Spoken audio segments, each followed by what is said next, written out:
Thank you. Good afternoon, and thank you for coming here right after lunch to my talk. I would like to tell you a little bit about HDF5. So who of you knows what HDF5 is? Please raise your hand. Yeah, it's about a third of the people, if I count right. So, and for the rest of you, you will know after the talk, hopefully. Okay, Python and HDF5, fast storage for large data. HDF5 is designed to store large data and do it fast. So HDF means hierarchical data format. And the main purpose is to work with large amounts of data. And you have fast access to data. HDF5, we will see in detail what actually belongs to HDF5, is available for all major operating systems and architectures. And since it comes from the scientific areas, also available for any kind of supercomputers and stuff like this, not only for more common desktop systems. It's mainly used by scientists, that's where it comes from, but it might be interesting for other people also that are not scientists but have the need to store data in a way which relational database, for instance, might not be the best. So this can be something interesting. I would like to start your interest if you're not a scientist, but need to store data. Where does it come from? Actually, it started back in the 80s at the University of Illinois, was HDF. And then in 1996, it became HDF5. So the version number 5 has been there for a long time. And the code name is Big HDF, so for big amount of data. And a few years back in 2006, there came a foundation into place as a HDF group. It's a non-profit organization. It's also at the University of Illinois. And the members of this organization are large research institutes and companies. So there's some backup, and there's like 30 people working there, working on the thing. And there's a backup from companies institute. There's obviously also some money there. And the mission is to ensure long-term accessibility of HDF data through sustainable development and support of HDF technologies. And it's open source. It's a kind of a BSD-style license, and then you can use it for pretty much everything you want. Okay, the features. A few features, and I would like to go in a little bit more detail later on, just an overview of the features. There's practically no limit on the size for practical purpose. The format is self-describing, and the metadata actually are the way to make it self-describing. And there's an unlimited number of data types you can store, including compound ones. You can look at its compound data types. It's platform independent, so pretty much all the platforms that are supported, and you don't have to need to worry about bytecode or things like this, so it's a storage format. There's compression built in. They have very powerful compression algorithms to save space. And around this HDF5, there are a lot of tools to work with HDF5 data. So once you have your data in HDF5, there are a lot of tools available to do something with them. And it's sometimes somehow developed as a standard. There's another format that's similar, it's called NetCDF, which is converging with HDF5. So the new version of NetCDF, NetCDF4, is based on HDF5. So you can really call it a standard in this kind of field. HDF5 has several parts to it. The first one is the raw binary format. So how you put the data binary on the hard drive. That's the first thing. And on top of this, you have sitting libraries. So HDF5 is written in C. Everything is in C. But also they have a C++ and a Fortran interface. I use the Fortran interface myself, and it's not totally complete. There's something missing, but it works. And on top of this, you have a bunch of tools. You have like H5LS. It's like LS list. You can show a listing what's inside. You have a diff and a pack utility to pack things, and so on. So there's a bunch of tools, command line tools, but also GUI tools you can use with the thing there. And some of them come from this HDF5 group, and some of them come from other sources, but most of them, it's pretty much everything I work with it's open source. How can you think of it? You store your data in a file. So right now, everything is still stored in a file, and the hierarchy inside this file is you can take the file system as an analogy. It's very similar. So you have groups, and the groups serve the same purpose as directories. And you have leaf nodes, so nodes that they don't have any children anymore, and that would be the files. And this is an analogy, but the file system analogy breaks down a little bit because this HDF5 supports more. You can have connections, and you can also connect the node to itself, which you usually cannot do in a file system. And you can also distribute the content of a file over several files, but you can work with one file as would be only one. So the distribution is in the background. You don't have to bother about it. You just can like put one group in the one file and the other group in the other file. So in this picture shows you pretty much how it looks like, just a group, and arrays and tables inside. So you have flexible data types you can store in there. You can store arrays, so 1, 2, 3, 4, 5-dimensional arrays if you like to. You have tables. Tables are very similar to database tables. And everything is multidimensional. That's something different. So you can store multidimensional arrays in tables again. And also dimensions are extensible in all directions. So you can, once you store an array in a file, you can later on change the dimensionality and put more data in. This works. Because you have something called chunked storage, and this chunked storage is a key for updating your arrays without rewriting the whole file, because internally it stores only small chunks up like to 1 megabyte of size and combines those chunks. And that's how it works. And you can put a lot of metadata in there, and the metadata are very important because they give you more information about your data. Very often the scientists, they just have some binary format and they have some numbers inside. And if you don't, you have to document somewhere else what it means. But here everything is in the file, and you have the data about the data in this file also. So just an example how it's going to look like. So you have these two domains. You have the metadata and you have the data itself. And this is just an example for an array here. So you have a data space and you have a rank. So it's 3-dimensional, so the rank is 3. And you have the dimension, and the first dimension would be 4, 10, and the third dimension 2. So you have the size. So it's kind of a it's not a cube, but it's a spatial thing here.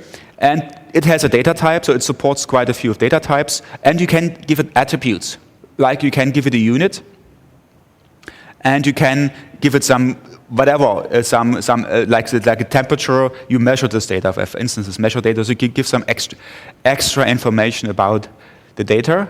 And then you have internal information, how it's stored. Like this is stored, it's chunked, and it's compressed. So as I said, they have powerful compression in the background you don't have to bother with, because when they have this compression, so usually you can write faster to the hard drive than you would write the binary data itself, the raw binary data, because usually CPU is cheap compared with a hard drive access, so you use CPU to compress things and increase your writing rate. So you can write faster than the theoretical rate writing the data in the first place.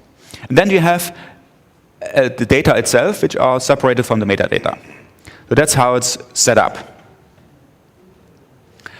Who uses this? There's a lot of users in the scientific community, research institutes. It's used a lot in climate research, remote sensing. They produce a lot of data. Visualization. So this type of data is more like you have it measured once, like remote sensing, and you don't update often. You might go through like cleaning errors, things like this, but it's not something you always write to it. It's more like a measure once, store there, and then access it. And also companies use it, biotechnology companies, finance sector uses it, environmental consulting, those kinds of companies use those things. Okay, that's HDF5, just a very short introduction. Let's look at HDF5 and Python. There are actually two ways to access HDF5. The first one is called H5Py, and the second is PyTables.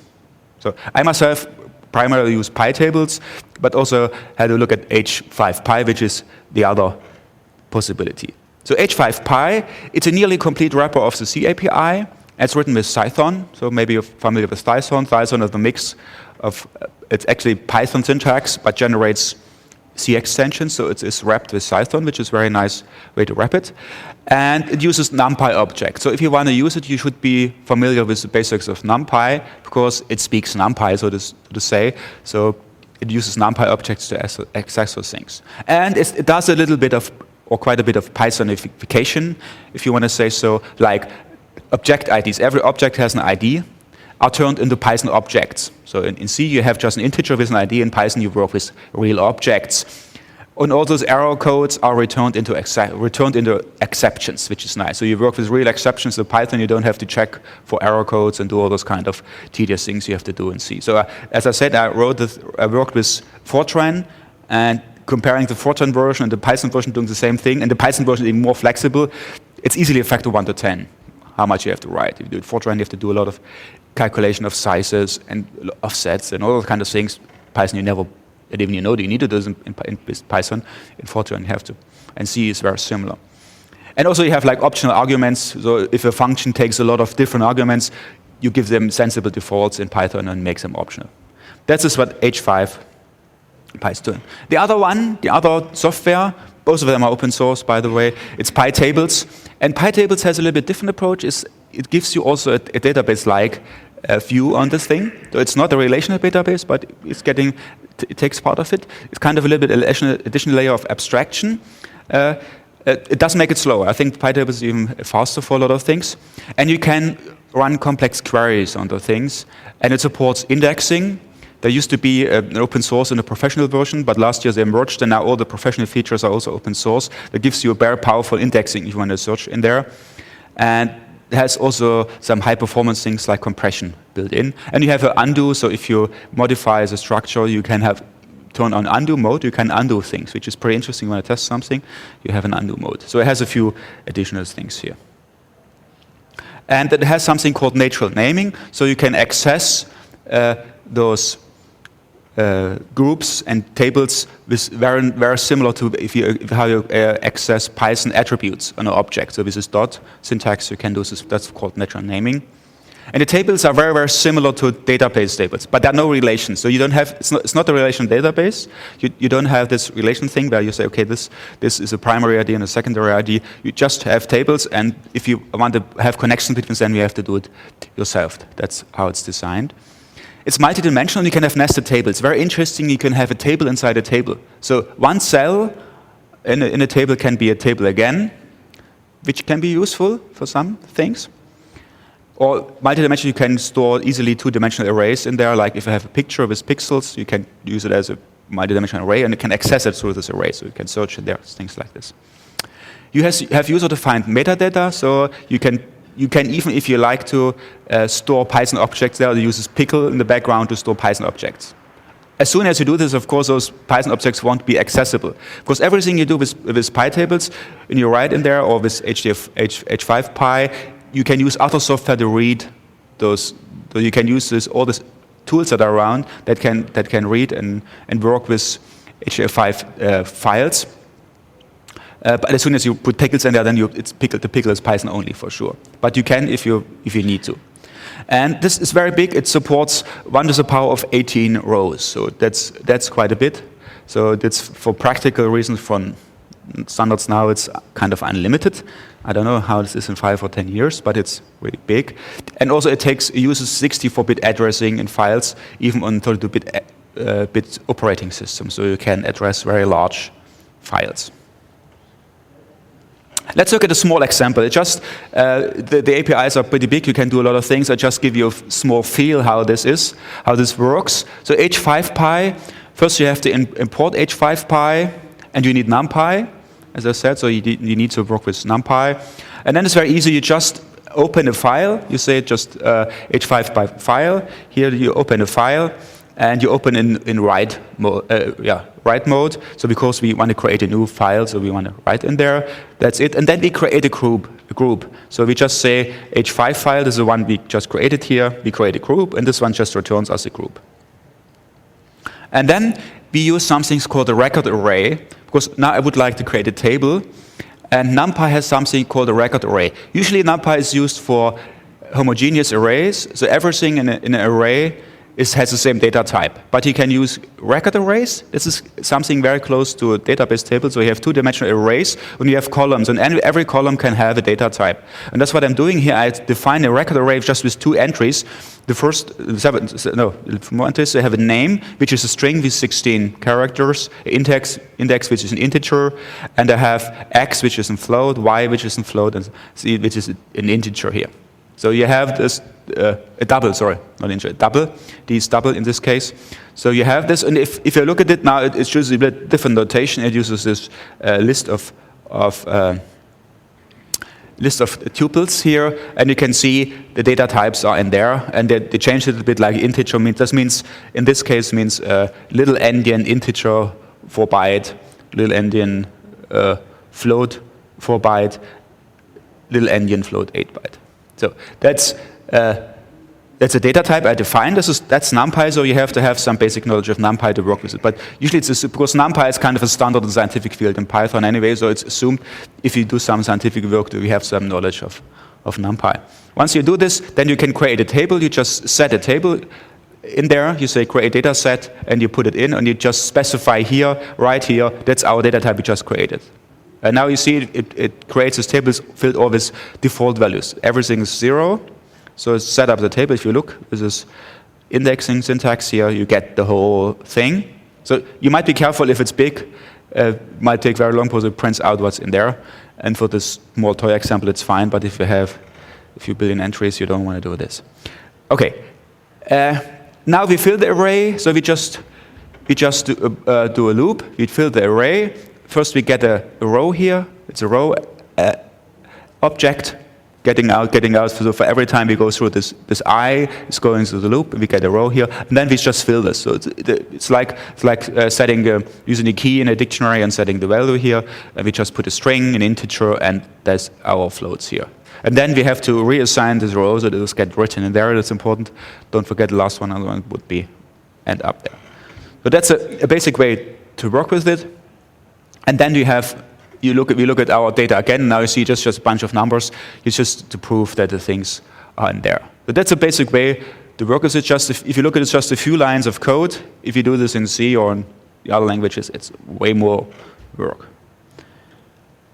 OK, this is just to give you a feel how H5 works. H5 works. Now if you look at PyTables, PyTables has a little bit different approach. So PyTables doesn't use record arrays. You define tables. So this looks very similar. So if you worked with object relational mappers for databases, it might look very familiar.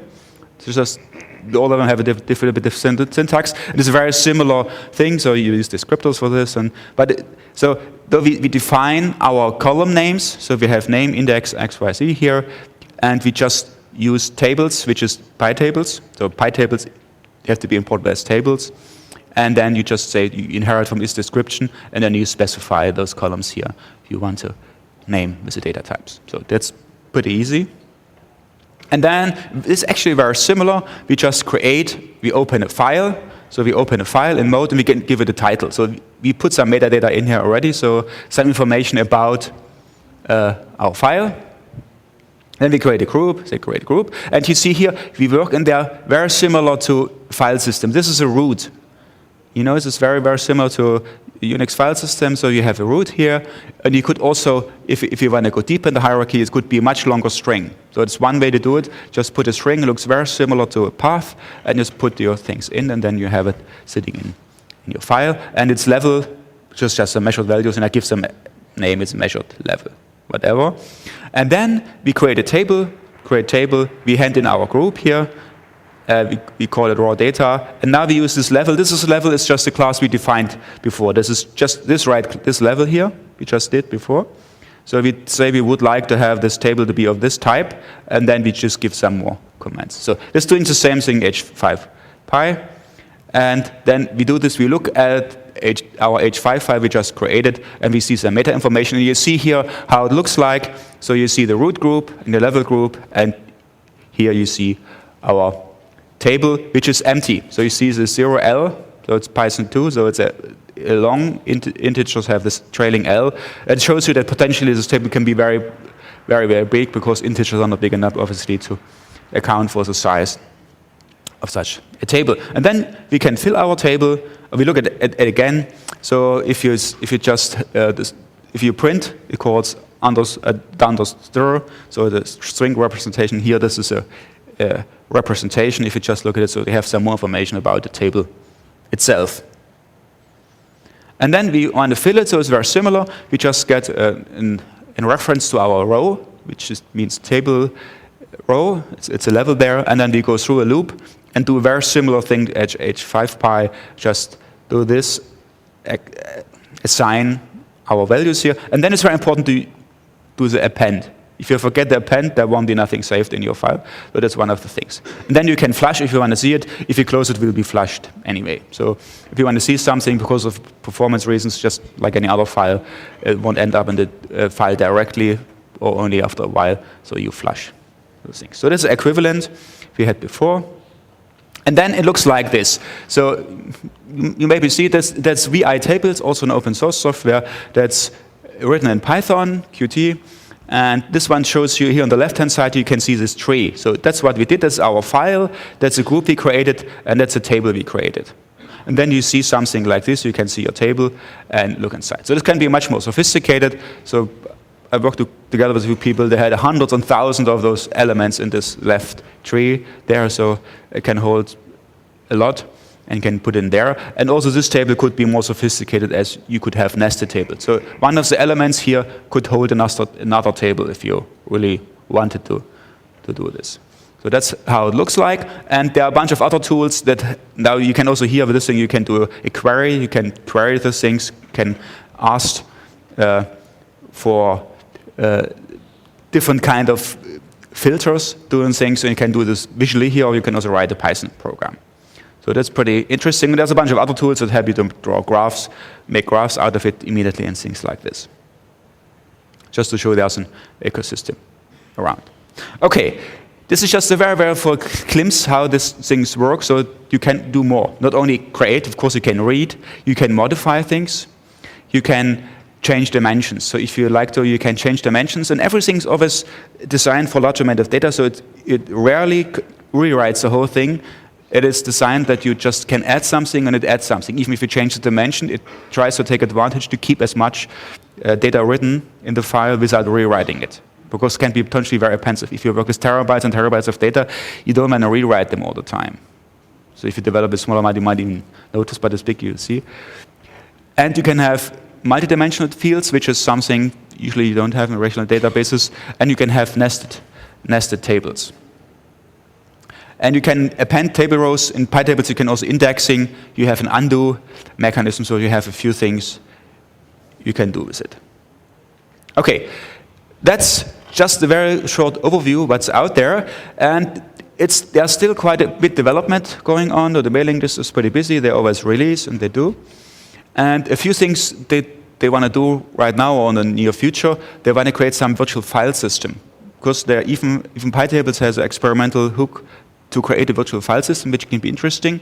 So you can, for users, create some kind of plugin for a file system, and they're doing something like this. Like for biology users, they can store their photos in there. It will be stored in very efficient HDF5 arrays and will be converted to one unified format in the background, just because you have this plugin for the file system. That's one of the developments that they do. They work in parallel. There are some MPI versions. The HDF5 right now supports MPI, so you can use multiprocessors to work with it already, but they do this and also they develop on it, continue, and asynchronous metadata access and things like this. And the next step is the virtual object layer, because right now it's still really a physical file on your hard drive, but nowadays everything is networked and web, and so you just have an API and you program against, and that's something that's, I think, a little more takes a while to do this, but they have a virtual object layer, so you don't even know where the physical file is located. And of course, optimization. So they do a lot of optimization, try to make things faster, to improve the compression algorithms and things like this. There are a lot of things going on in this field. Okay, so conclusions. So HDF5 is a really fast way to start large amounts of data. So if you don't need relational databases, you can have a look at HDF5. And there are a lot of possibilities. I just try to give you a short overview, so it's by no means exhaustive here.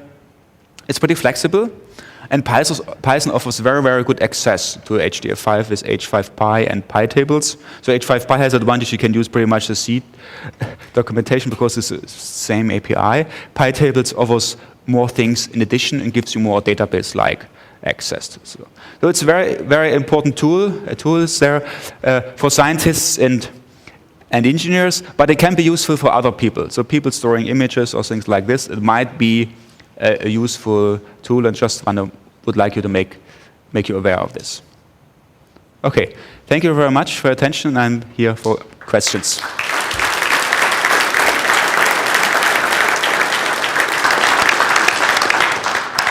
Hi, I just wanted to point out that in PyTables you can also initialize a table with a structured array from NumPy or a record array. So there's a lot of options available. There's much more than I showed. It's just a small example. Thank you. Is there any work done to combine this with the Hadoop ecosystem? You could. So it's just a file in the file system, and you just read and write to it. So that's. I don't have any experience if anybody did this, but yeah, Hadoop is the parallel processing, so you can distribute files over the HDFS system and read from there in chunks. I don't have experience with it, but it's likely that it works. So I haven't read or heard anything that anybody did it, and I don't have experience with it, but it could. So just checking I understand correctly. This is all local. Excuse me? This is all local to the machine when you read and write?